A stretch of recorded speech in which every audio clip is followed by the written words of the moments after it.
It's the last call for Plastisol, competition barely. Come discuss the field with your host Christy and Jeremy. Have a drink, kick your feet up, watch the ink, and get ready for emotion. Notice hearing what you think. Shout out, Monarch Color, Blue Ridge, they're the best. Core Kim hold it down like the automatic press. BMI, they've been sticking with our team. Hey, you know that they are go-to for whenever that we need. Last call, Plastisol, last call. The last call, Plastisol, last call. Last call, Plastisol, last call. The last call, Plastisol. We cannot do this podcast without the help of our generous sponsors. Our first one up is Print Grip. Print Grip is a game-changing innovation in the industry. They have created a product that not only is sustainable, but it also saves you money in your shop by eliminating chemicals and giving you a long-lasting palette adhesive product without adhesive. Figure that one out. So to check out more about Print Grip, go to printgrip.com, and Chad and Ben will be happy to help you out. Another one of our favorite sponsors is Andrew and his team over at PMI Tape. PMI Tape is the best tape in the industry. If you guys haven't checked it out yet, you are missing out. DM us. We'll send you a roll of split tape. It is the best. Your printers will love it. Our next sponsor is Blue Ridge Screen Products. They are not only a great place for you to get some supplies that you need, including Print Grip and PMI Tape, but what else are they known for, Christy? Advice. Leveling up your print game. If you need help with that, if you're transitioning from a manual to an auto, or you just want to get better and more efficient, Aaron and his team at Blue Ridge Screen Products can really help you dial in your shop. Our next sponsor is CoreChem. I am a huge fan of CoreChem chemicals because they are not only sustainable, it's a great product it actually gets the job done, right? Whether it be the dip tank, whether it be your washout booth, whether it be the Impro systems, the washings of the screens, the reclaiming, or just cleaning your floors in the shop. If you need sustainable, good lasting, high quality chemical products, reach out to core-chem.com. Yes. And last but not least, Monarch Color. Monarch ink, we use it in our shop. You guys have heard us talk about it before, but Monarch ink is opaque and it is nice and you get good coverage and it's easy to use. And once your printers try Monarch ink, they're not going to turn back. Monarchcolor.com. Monarchcolor.com. Monarchcolor.com. And on with the show. Hey guys, Christy and Jeremy here from Last Call for Plastisol, and today we have the pleasure of having Marshall Atkinson from Atkinson Consulting and a slew of other things. Marshall, welcome to the show. Oh, I'm so excited to be here. Thank you for the opportunity to talk to you guys and your audience. I really appreciate it.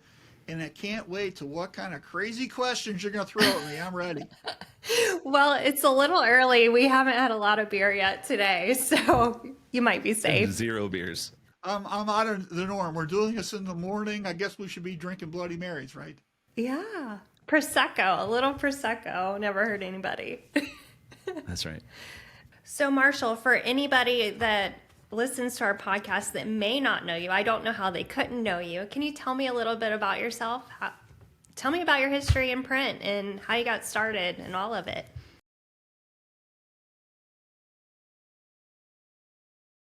Well, like a lot of people, I got sucked into this business because of something else.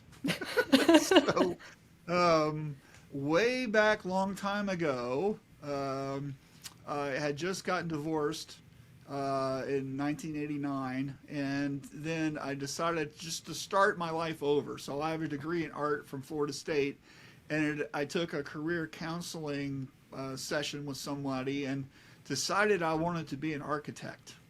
And so I went to school for architecture, working on my master's degree, and because I didn't want any student loans, I started a company doing fraternity and sorority shirts, t-shirts, and I hired some buddies of mine to sell for me, and then I did all the designs, and this is, you know, a while ago, right? And what really got me hooked in the industry was there was an invention that came out that completely changed my life, and that's the Macintosh. Right? So that computer came out, and the guy that was printing my shirts for me said, hey, there's this program called Photoshop. It just started. It just came. You should learn this. You should learn this other program called Freehand, right? And so during the Christmas break from school, I went to the office there and started I made these little experiments to try to figure it out. And I started recreating the designs that I'd already made just because I didn't want to spend any time designing. I just wanted to learn to use the tool. And then January 3rd, 1993, I became the art director for a company called T Formation in Tallahassee, Florida, which is where I was living. And didn't look back, right? I was the art director there for 14 years, helped grow that shop to kind of a monster shop. And then but I was always, hey, there's a better way of doing this. We should look at this. We should do these things. And then they promoted me to operations. So I ran the operations for the company. And I did that for 4 years. And this is a shop where we had 9 autos, 2 shifts. We printed about a million shirts a month, kind of a thing. Wow. Had embroidery, had the beginnings of DTG, the first brothers that came out, you know. And lots of just craziness there. I was a casualty of that recession in 2008-9, right? Okay. And I lost my job in 2010. I was the highest paid dude there, and started my consulting business the next day.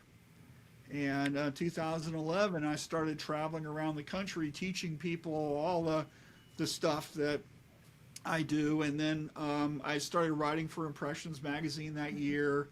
And then I went on a 2-week shop visit to this company in Milwaukee, Visual Impressions, and gave them a 20 or 30 page report. I can't remember, but it was a big thick thing of here's all the stuff you need to do to fix your shop. And then they offered me a job as their chief operating officer, and this was a much larger shop, and I was able to really do a lot there. So I moved to Milwaukee. That was a 105,000 square foot shop, 16 autos, 160 heads of embroidery, 3 cornettes, 2 shifts,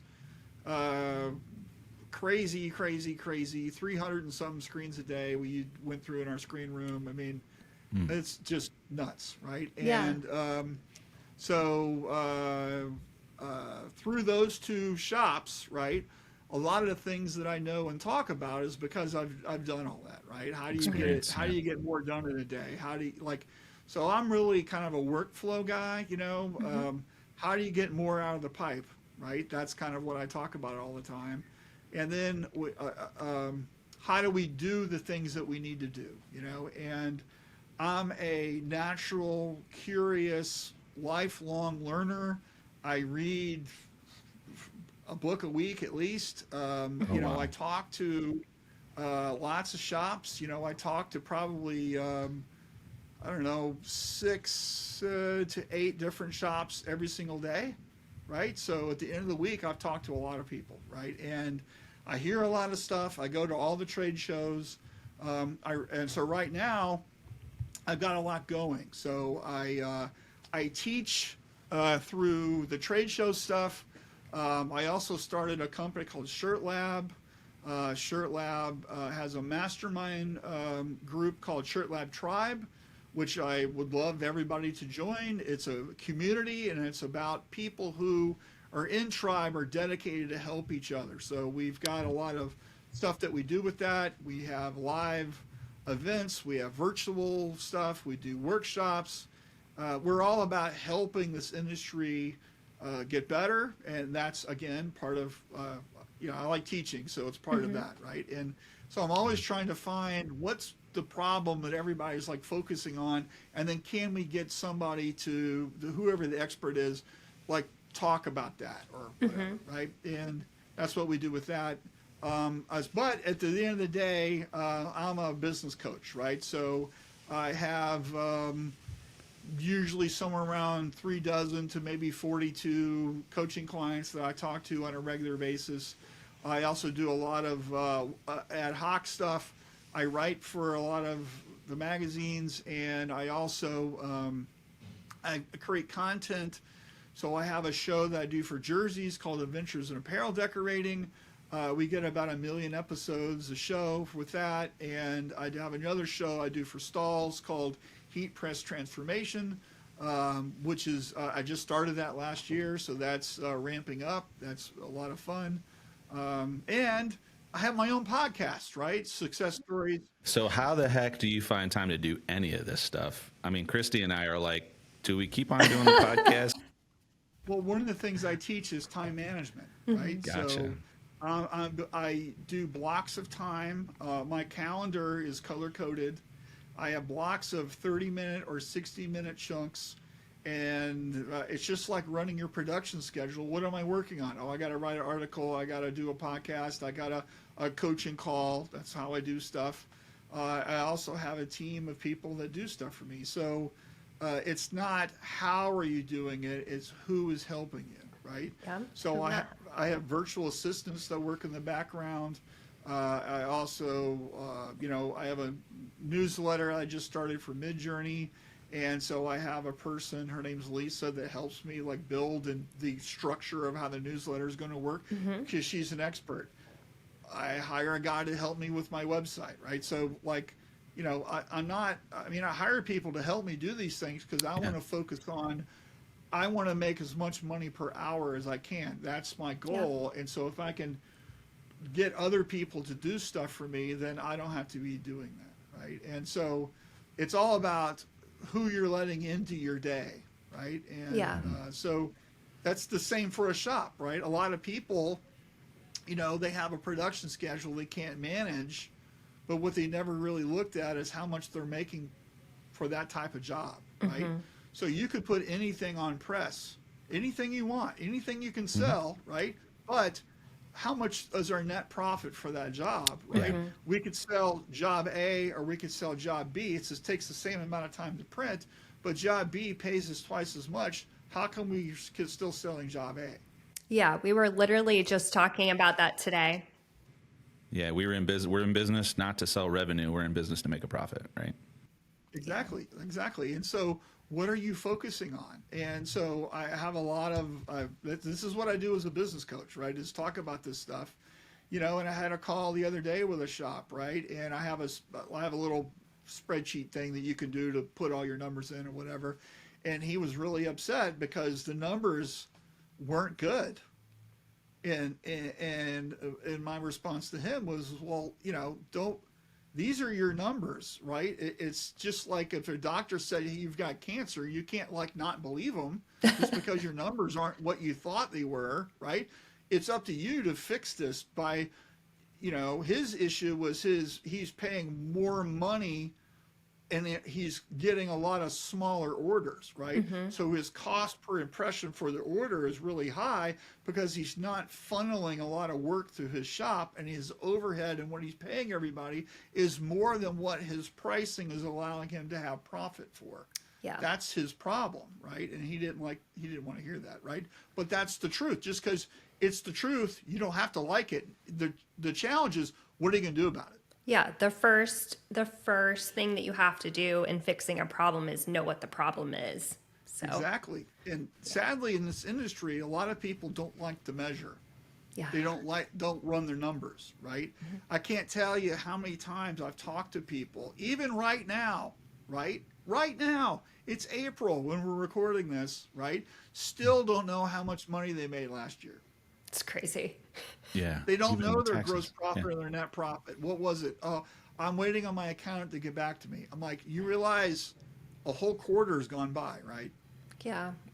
It's crazy, right? And it's just because people are so blinders on for the next job. What have we got to print today?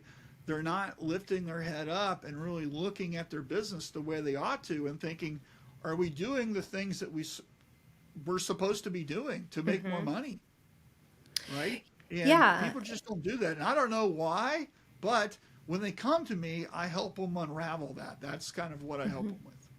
I really like that too. And Jeremy, I know you mentioned this weekend when you were at ThreadX, you talked to some people about our podcast and things, and like how we move forward with the podcast. And we're really about just get the content out there. It doesn't have to be perfect. And the thing I've found in this industry, because we're all print nerds, is sometimes we're like so focused on things being perfect that we think like everything in the business has to be perfect to be executable. And that really stalls growth and stalls information and stalls progress when you're not just putting the content out there, putting your, like maybe you don't know everything about your financials, but you should start looking at your financials and start learning about it. You don't need to know every KPI or every ratio right off the bat, but you just can't ignore it because it's not perfect. Well, the KPI, key performance indicator,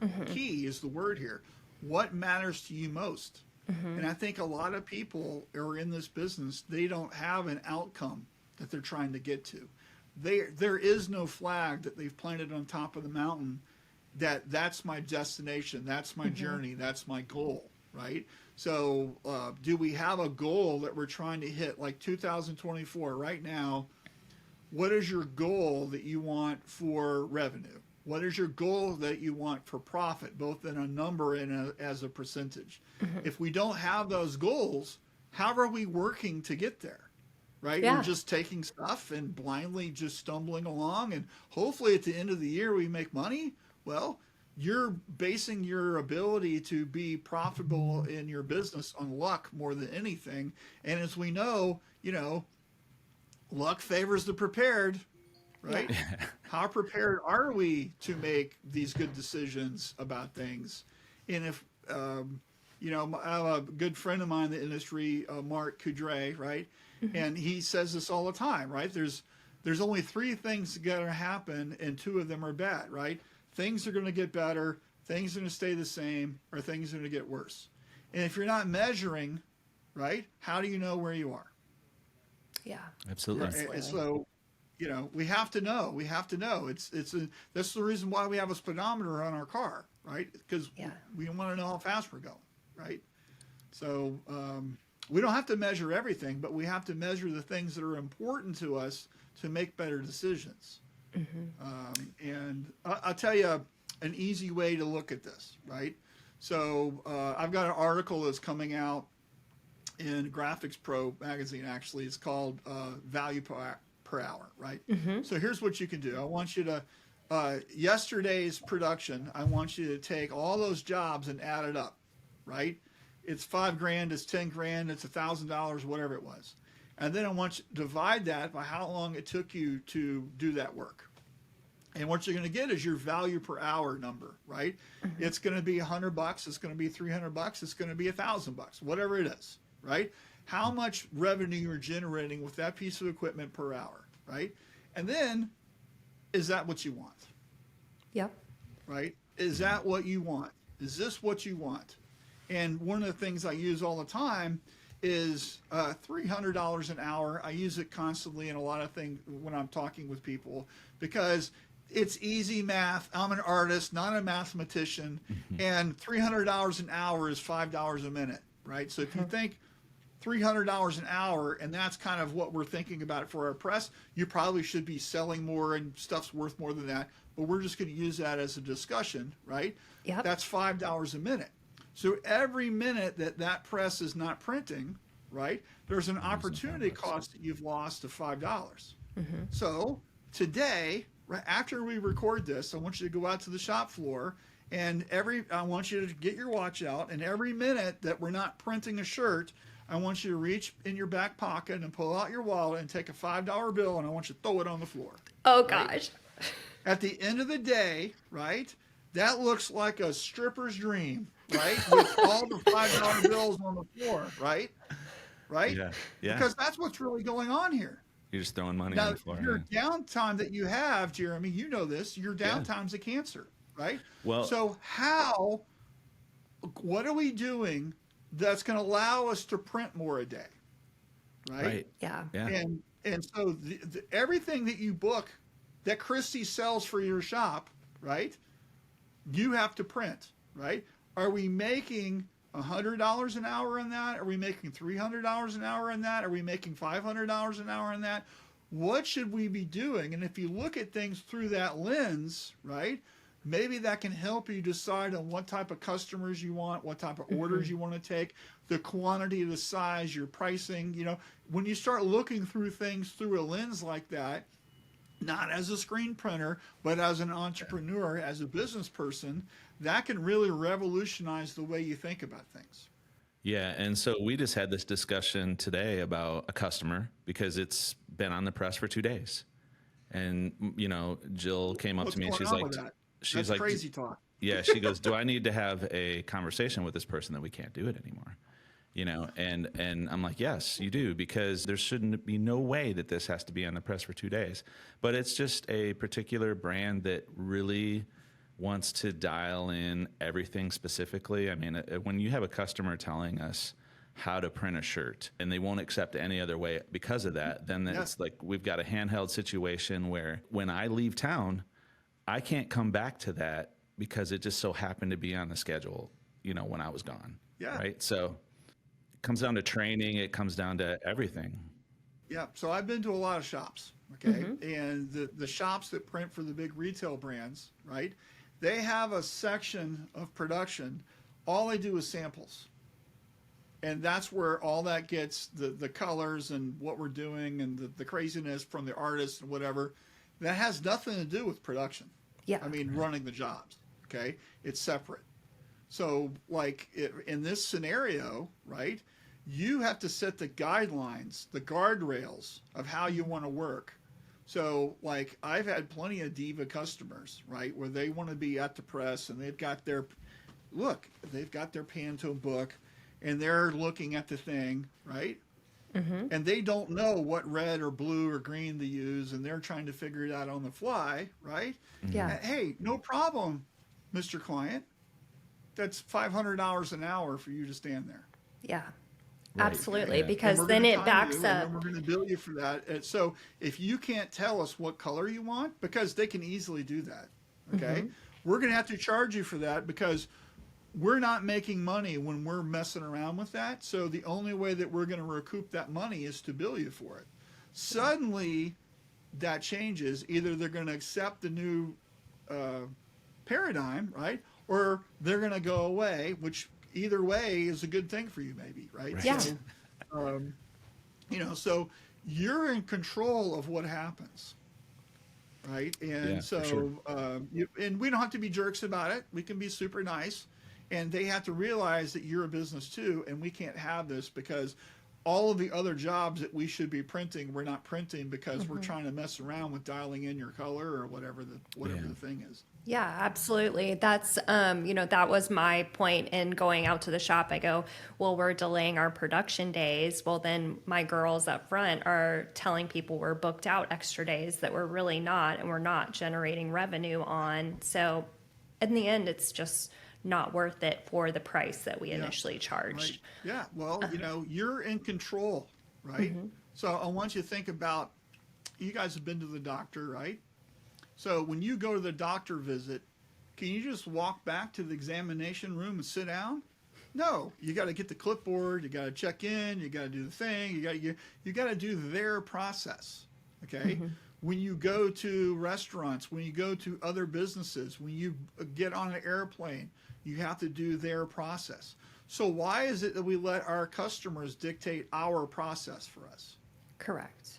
Right? Yeah. And so I think you guys need to just reassert some control here, and you'll maybe have a better experience, and maybe these people will respect you more because we're following our process that has to be fair for you, but it has to be fair for our other customers also. We can't delay your job because you're indecisive about what color blue you want. Nice. So we just got a free consulting, Christy. Marshall, do you have any tips for smaller shops that can start to establish that process in telling their customers, like, no, this is the way things are going to be when they're smaller and they don't have that confidence yet to command that? Yeah. So first off, right, we're going to learn from our mistakes. You can't anticipate somebody's craziness. Okay? it's just not going to happen a lot of times because you're new to the industry. You just don't know, right? So a great way to learn, obviously, is to watch shows like this, or to hang out at a trade show, or to join Shirt Lab, right? So you can hear this stuff, and you can be more apt to have the answer because you've got that experience, right?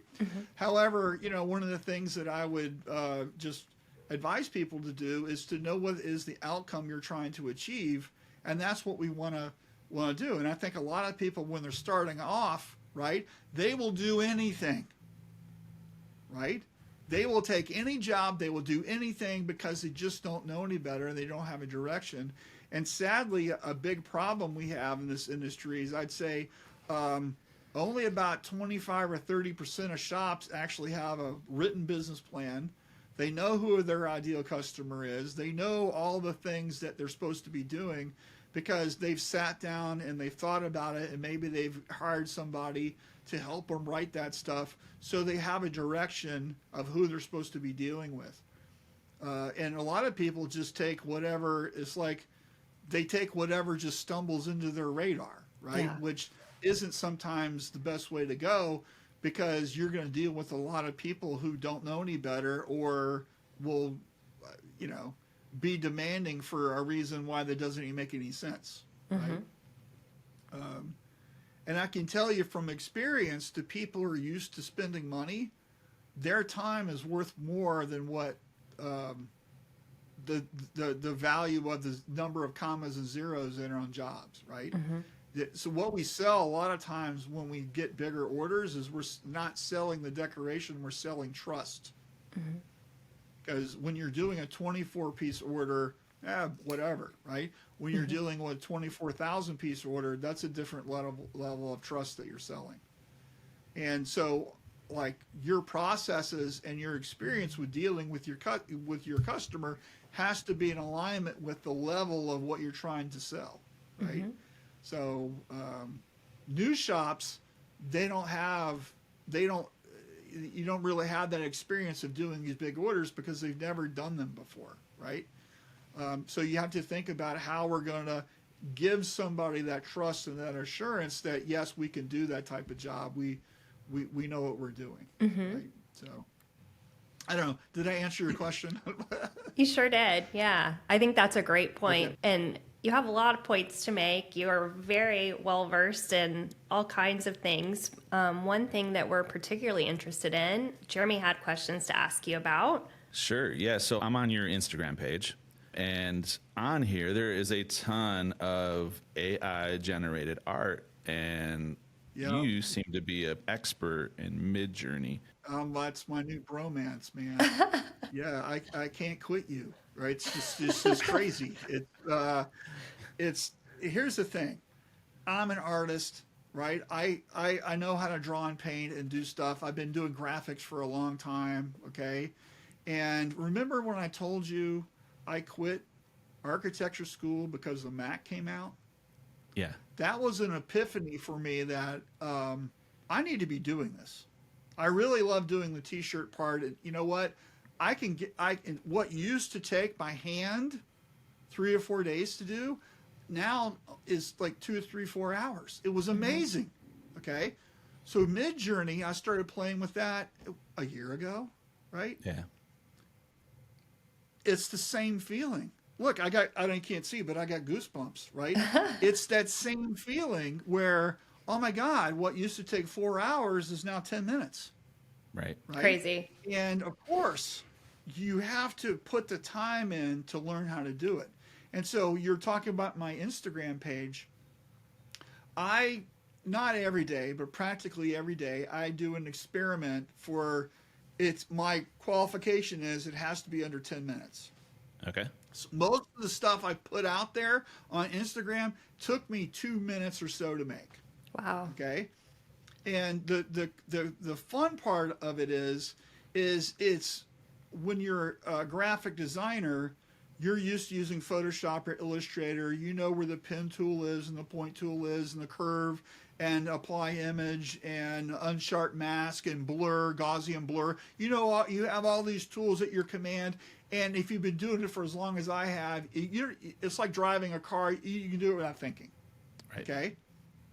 The crazy thing about Midjourney is the results are based on what?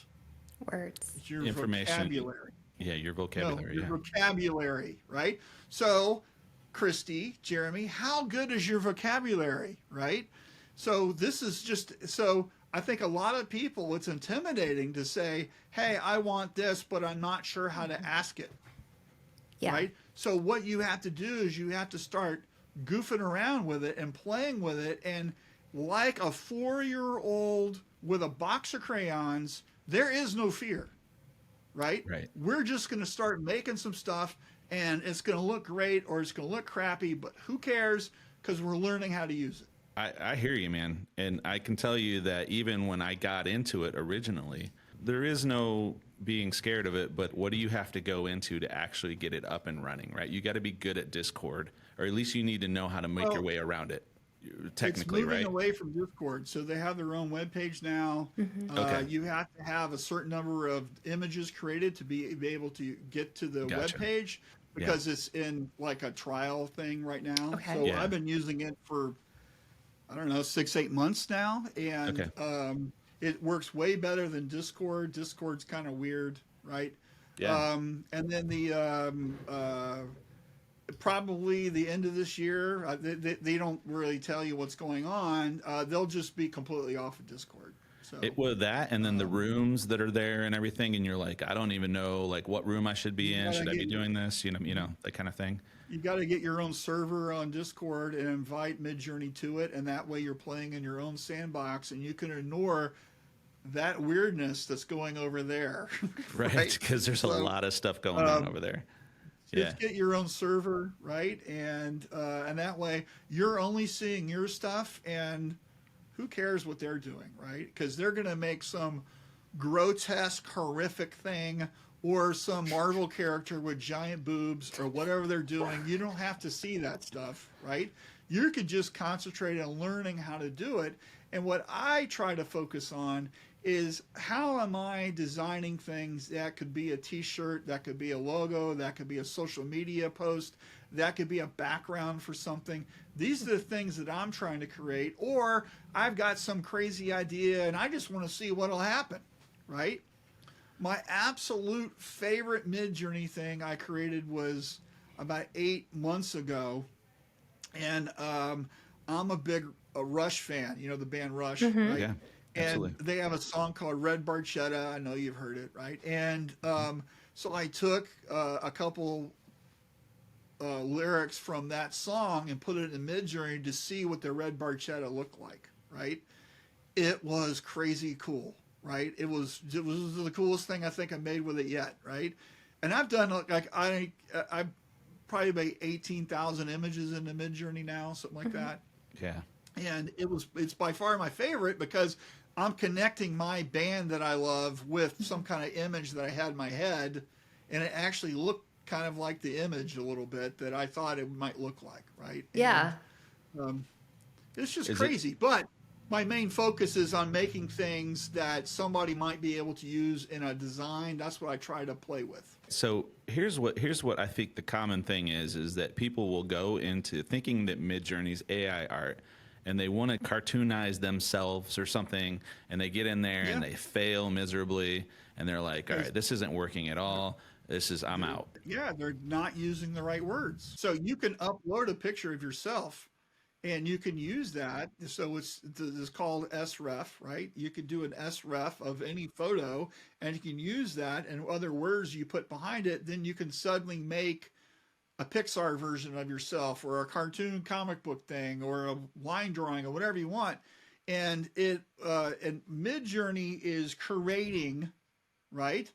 And here's what I tell people, because it's so amazing and incredibly frustrating at the same time.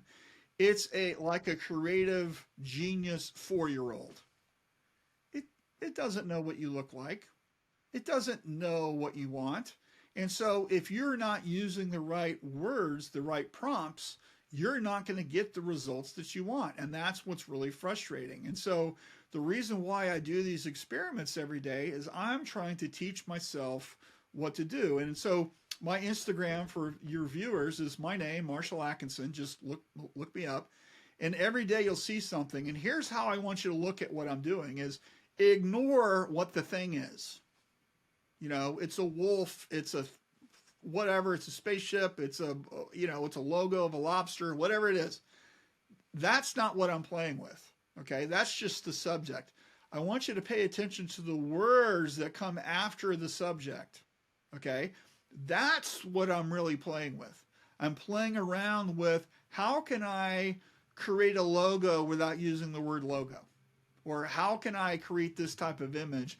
Or how can I make it look like something that was made in the 1950s? Or how can I do something that would be a whatever, right? I'm using these little thought experiments to kind of dial in things because I want to master the program like if you can, because I don't think you can, so I can teach it to other people. So I can help people find their path down that journey. It's incredibly difficult and fun at the same time, right? It's like learning how to cook French food or something. I don't know. Like, will you ever be as good as Julia Child? I don't know, right? But we can have a lot of fun doing it, right? So, and that's what's fun. And I do this every morning while I'm drinking coffee. I kind of mess around for a couple minutes, and then I post the result. And sometimes I'm not really perfectly happy with it, but I'm posting my result anyway, right? And it's just kind of what I do. Yeah, there's a embroidered flame on here that it just looks amazing. Yeah. Well, you know, and the other thing is I play with the other programs too. I play with Ideogram, I play with DALL-E 3, I play with all of them, right? And like Midjourney does text really horribly. You know, I'm a graphic designer. I'm really picky about the fonts and the kerning and the outlines and what I'm doing. And Midjourney just does whatever the hell it wants. It doesn't understand anything, right? Will it later? Yeah, they just started doing text this version. Ideogram does text way better, right? But Ideogram is, I mean, so painfully slow. Okay, DALL-E 3 is the same way. It's really slow, right? And then the art part, the image, it's like C-level stuff. So to me, and now Midjourney, those are free, right? Midjourney, you have to subscribe and you pay for your processing time. That's how they get their money, right? And if you're like, I'm on the top level craziness because I'm creating a billion things a day, right? But you can start using Midjourney for $10 a month, right? So you pay more in Starbucks than that, right? So, but it's got better images. That's the point. Your newsletter that you put out on Midjourney, what kind of stuff can people get from that newsletter? So the newsletter is aimed at professional creatives.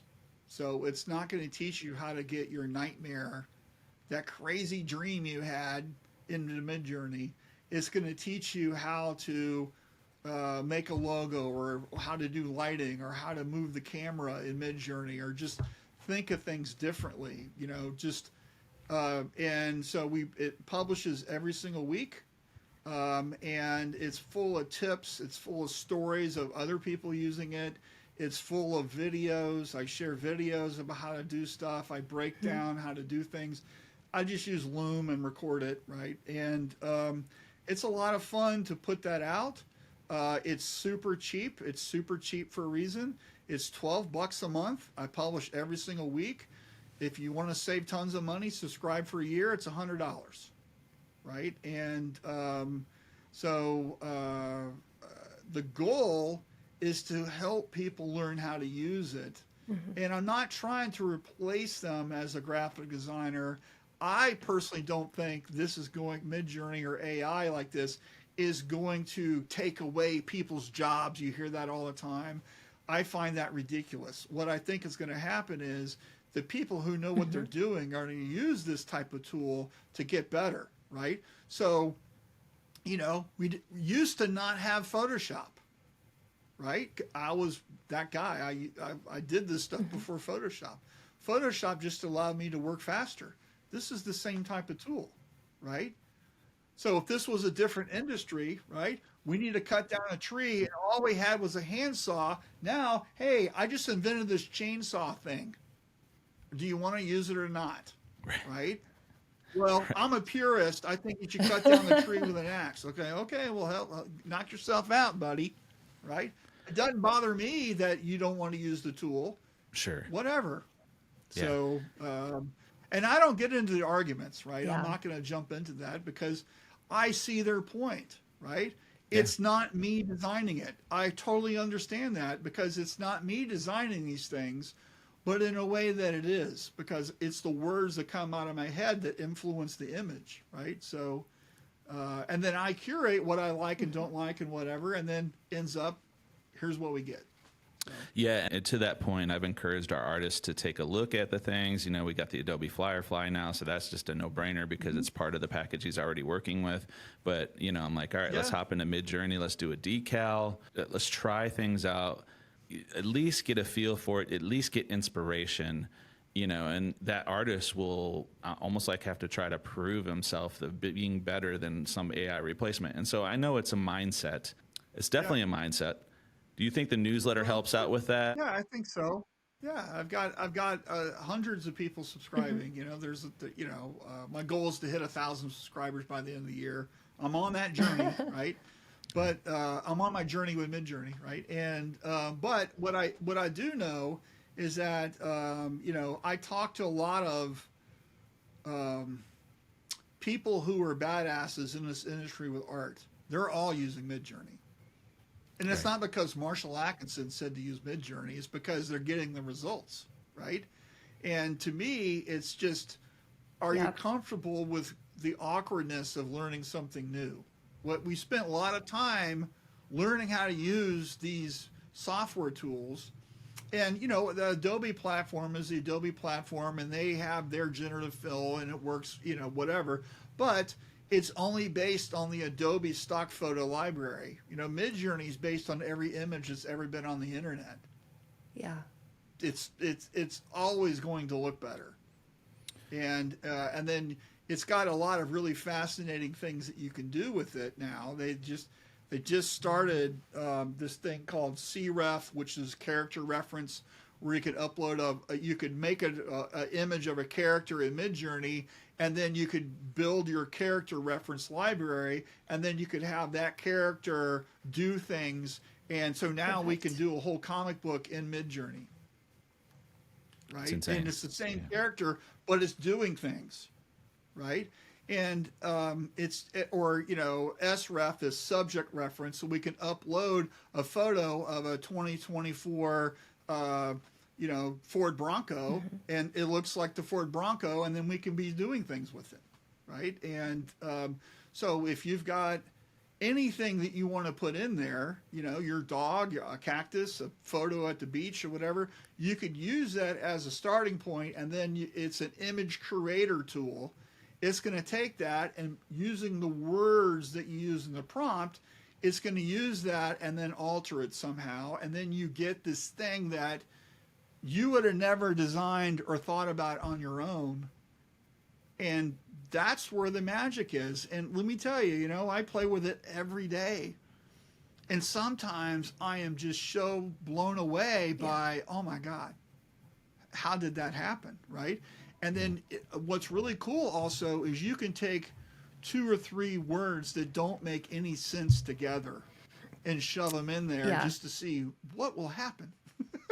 Well, Jeremy kind of did that the other day. We had an Easter egg hunt at a mini golf course, and the police department was sponsoring it. And so, Jeremy, you want to talk about your AI art for that? Oh my gosh! So yeah, I threw it in a couple of different ones. I think Midjourney was one of them, and I was like, all right, give me a Easter egg hunt at a local mini golf. Chaos ensues, everything goes wrong kind of situation, and it created a version of like these cops running around with, like forearms and guns blazing, chasing. There's kids freaking out, and the Easter bunnies, it looks like a robber, and he's running, he's stealing stuff, and it was pure chaos, and we just laughed like so hard, and Christy showed it to the customer, and he's like, I love it. We're like, we cannot put that at an Easter egg hunt on a bag. It's so amazing. And but I think a lot of people, right, like you got a cop with 4 arms, that image would be great except for the 4-armed police officer. Okay, well, in I don't know 45 seconds in Photoshop, 2 of those 2 of the 4 arms don't exist anymore. Right. Okay. So you can change, like sometimes the Midjourney result you get is almost there, but not quite. But we have editing tools. Yeah. Right. So I think a lot of people, more part of their frustration with Midjourney is they're trying to make that image perfect in Midjourney, and they're forgetting that we've got a really powerful editing tool that we've been using forever that we already know how to use. So the car color's wrong, or it's missing the little Mercedes logo on the front, or the cop has 4 arms. Big deal. Fix it. And then you use it, and it's perfect. Right? To wrap up on the newsletter, like we're dealing with mostly mid to small size shops, maybe some that aren't maybe trying to do this for the first time. What's the one thing that you're going to guarantee they get out of it, when they get that newsletter that's going to help them? So there's a free edition, right? Perfect. So the first one is free, like a lot of things, right? That's how we get you. Like, hey kid, try this, right? And the first one is really about how to hook up your Discord. Because I would not know that. How does the basic vocabulary of Midjourney, right? So that one's free. Yeah, that one's free. Okay, how do you get it going? Okay, and then you don't even have to subscribe to the paid version, and you get that, right? But if you like that, okay, then what I'd like you to do is subscribe, right? And you can cancel it anytime you want. But the goal here is to give you inspiring stories or tips and tricks or prompt suggestions to use, right? And we publish every single week, and there's a lot of stuff. And so, like anything, take something that's in the newsletter and take it into Midjourney and play with it for a project you're doing, okay? Try the words and the prompts I'm suggesting. Watch the videos that we have in there where we're walking you through how to do it. The great thing about videos is you can hit stop, you can hit rewind, you can watch that little section over again, you can hit pause, do the thing, hit go. Okay, I did the thing. Now I'm doing another 30 seconds. Okay, now I'm walking you through how to do these different things so you can learn how to do it. That's the great thing about videos. We try to have every newsletter, not all of them, but most of them have a video of something. Okay? The videos take a minute to put together. That's why sometimes we don't have them. But it's a lot of, to me, if you're interested in learning, it's a good thing. These same prompts, do you want to use DALL-E 3? The prompts work in any program, right? I just feel that Midjourney is better because the images come out better, right?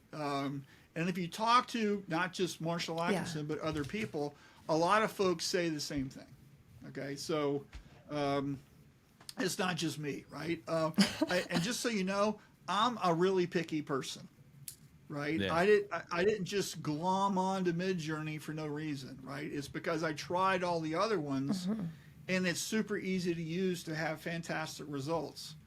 I value my time more than anything, right? So I don't want to waste my time. I want to get to the badass result that's going to make people's eyes pop out because it's so awesome.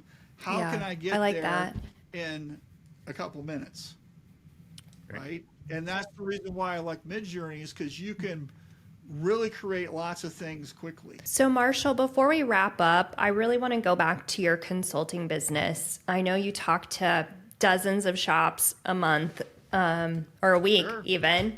What Do you see a common thread within shops, like a small to mid-sized shop, on things that people are having trouble with or things they need to work on? Yeah, exactly. I can tell you the most common thing is that people don't know what they want. They don't know their outcome. They don't have a business plan. They don't know how to price. They have no idea how to price to make money. Their pricing is based on all the idiots around me more than it is based on their own costs, right? So I teach people how to price. Yeah, by the way, I have Awesome. a book called Price for Profit, which walks you through how to do that, right? It's my most popular ebook. I sell one copy at least every day, right? It's crazy. Um, but the thing that I think a lot of people need to think about is who do you want to do business with, right? Where are you on that experience, right? And what why do they need you, right? Because let me tell you, every school, every business, every whatever, football team, whatever, right? They got a guy already. Why should they fire you and hire you? Do you have an answer for that? Most people don't, right? And which is why they drop their pants on pricing. Yeah. We're cheaper. That's what they say, right? Yes. Seth Godin, you guys read Seth Godin? Do you like him? I don't. He's a pretty famous marketing guy, right? He's got his one of the things he said is that uh, Yeah. people with cheaper prices don't have anything interesting to say. Okay, so I'm going to be cheaper than you. That means that I can't define why I'm worth more. We call that on our team leading with benefits. We lead with benefits, not, and our benefit is not price. Here's what I tell you is that your customers don't care about you. They don't care about your shop. They don't care about your employees. They don't care about your pricing. They don't care about anything else. You know who they care about? They care about themselves. They're crazy selfish that way, right? So what we need to do more than anything is understand them. What are their pain points? What matters to them? How can you save them time? How can you save them money? How can you make them money, right? If you know the answer to these questions, you instantly, because you're doing some active listening, you're asking questions. I want you to figure out and ask questions that nobody has ever asked them. And a lot of times feel like when you get into the quoting game, right? So a customer calls up Christy and says, hey, I'm having an event. I need 150 shirts and I need them by next Friday, right? If your first question is, well, how many colors is the logo, right? You're doing it wrong. What you should be asking is, what are these shirts for? Because that really can influence all the rest of the conversation. So are you giving these shirts away? Are you selling these shirts? Are these shirts going to be for your 150 best customers that you have for your company? So if you're not asking the right questions, what happens is we immediately assume they want the cheapest shirt out there, and we're gonna go Toltex or Gildan or Delta or whatever, right? Instead of offering them some badass thing that's going to make their customers incredibly happy, and then that's going to form a really great relationship. So what we need to be doing is we need to be asking better questions, and the questions a lot of times are about how are you using the shirt? What is it for, right? And then if you find out that they're doing something, right, this is your upsell opportunity. Would you like fries with that, right? That you can sell them on a baseball hat or some stickers or a banner or some window clings or whatever, right? We can be selling these people promo items. We can be selling people whatever. So that $500 order, right, is now a $4,500 order because you asked more questions. And I think a lot of people forget that and they just focus on this tiny little thing because they're so timid about what they're doing. They haven't defined their business plan. They haven't defined how they're going to make money. They haven't defined how they're going to have all these different avenues to make money because they're only focused on one thing, which is screen printing. And so everything looks through the lens. I'm putting my screen printing glasses on. Everything looks like screen printing when I'm wearing these. So we don't talk about DTF. We don't talk about embroidery. We don't talk about promo because I'm wearing my screen printing glasses because I have a screen printing press. And your customers, they don't care about what you have. They're trying to solve their own problem. And so what we need to be doing more than anything is asking questions about them and understanding them. And then everything's directed about solving their problems and doing that and creating an experience for them where you're the trusted resource. You're the expert. You're a person that's got some badass art that was created in Midjourney that we can sell them, right? And then that's going to make you, like everybody else, just pale in comparison because I'm not getting that from what I'm doing, Yeah, right? for sure. I mean, if there was ever a mic drop on sales, I feel like you just did it. Marshall, this has been such an experience. Where can people find you? I know you're all over the place, so go ahead and tell us. So if you guys are at trade shows, if I'm at that show, I want to meet you. So come find me, okay? I'm hard to miss. I'm 6'5". I'm a head taller than everybody walking the show. I'm easy to find usually, okay? But you can find me on my website at atkinsontshirt.com. I would love for people to subscribe to my newsletter, which is midjourneyexperience.com. But if you're in this business and you're looking for answers and you're looking for a community of people who are dedicated to helping you, that's not a free Facebook group that's full of people who only want to put you down, okay? I would love for you guys to join Shirt Lab Tribe, which is shirtlabtribe.com. We do live events. We do video workshops. We do some online events sometimes. There's a lot of stuff going on. We have a lot of suppliers who can give you discounts on things. And it's just a really great resource of people who are dedicated to help you. That's shirtlabtribe.com. I would love to talk with everybody, right? So that's my job, is to teach, right? So that's what I do as a consultant. And I'll tell you guys right now, I don't know everything. I think anybody who says they know everything, anybody who professes that they're an expert is just full of it, right? I learn every day. I don't know about everything. Right? Yeah. But guess what? I got a pretty thick Rolodex. Okay. That for those that don't know, a Rolodex is the thing that used to be on your table that's got all the phone numbers and stuff on it. So I know lots of people because I've been doing this since '93. And in about 5 minutes with an email or a text, I can probably get the answer, right? So and a lot of times I'm more of a connector than anything, right? So great resource. We'd love to help you. So That's awesome, man. Thank you so much for being on the show today, for sure. Christy, we're gonna sell some t-shirts. But thanks again, Marshall. Yeah. And well, thanks, guys. I appreciate the opportunity. And if you guys are at a show that I'm at, let's go get a beer. We would love that. We would love that. Until next time, cheers. cheers.